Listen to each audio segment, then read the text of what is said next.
mana hayang usul ka Gusti Allah pendem diri maneh pendem diri urang teh ulah cacampuran jeung jelema ieu mah ganti HP malu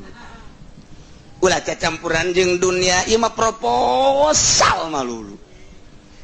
atuh pegakeun hayang usul ka Gusti Allah mah idfad wujudaka ulah abring-abringan di organisasi ulah abring-abringan di partai ulah abring-abringan jadi tim sukses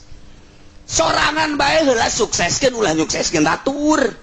sorangan sukseskeun bejakeun teh ka kiai ka Gusti Allah ulah nyukses-nyukseskeun batur kena nyukseskeun sorangan mah duitan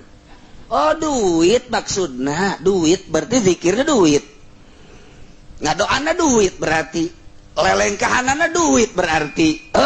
atuh makin jauh ketika memeh jadi kiai mah deket jeung Allah barang jadi kiai jadi jauh jeung Allah lantaran beki darareukeut hahalang atuh kumaha aja tiba heula ge cenah kieu mah dipenta doana mah ngadoa tapi ulah aya maksud lain ngadoa mah ka Gusti Allah pangmentakeun mudah-mudahan we si eta teh dihasilkeun maksudna Gusti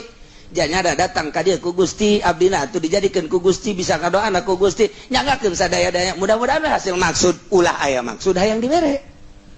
ulah aya maksudna naon dek nyukseskeun mah masalah asal ulah aya kadua teu nyukseskeun demi bangsa jeung negara aing dek nyukseskeun sia aing mah teu hayang dibere ku sia komoletik mah